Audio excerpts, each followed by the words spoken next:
I don't know if any of you watch Morgan Long's channel, but I am very inspired by a lot of the things that she does and a lot of the things that she reads. And fairly recently she was doing book recommendations, actually for Anne of Green Gables as being an autumnal read. But and as I was ordering that, I discovered that the publisher, who is Wordsworth Edition, have brought out some sort of retrospective classics, and I loved the front cover so much that I ordered this one as well. I ordered The Secret Garden, and it's got this lovely foil on it. So I thought what I might do today is do my own version, recreate this. I've started off just by doing some pencil drawing here, so now it's time to masking tape it down and ink it.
There's something about these marks that are on that door that I really love and like to bring into more and more of my work.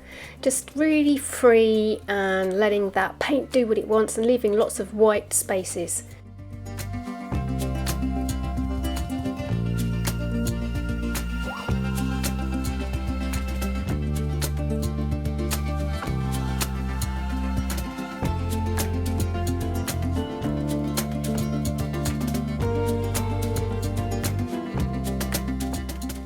And I'm a little bit obsessed with drawing plants like this. I know you've seen me do it lots of times before. But here I've just got the light that's shining in from that secret garden, and it's just catching a few of those edges as well as her face.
piece actually took me a couple of days, so when I had a look at it the next day it still wasn't quite dark enough, which is why I went back in with the watercolour chalks and just gave it a little bit more depth and a few more layers.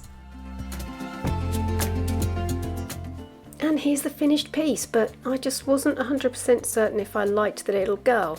So I came in on a third day and thought, I wondered if maybe that black line was just something that I didn't like very much. I don't know. I gave it a go with no black line, and it did definitely make things a lot softer. I'm still not 100% convinced either way. I just think in the original one I just didn't quite get her in the right profile. But anyway, you live and learn. Hey folks! If you are as excited about books and art as I am, then you might be interested in these courses that will teach you what I know. Make a Picture Book Step by Step will help you go about writing, illustrating and publishing your own picture book. It's a comprehensive course, starting with making your key decisions and takes you all the way to making your print-ready copy. Do you need to know how to draw children, or dragons, or sea creatures? These shorter classes will help you do just that. Pop over to my website and see what's on offer. Go on, give it a go!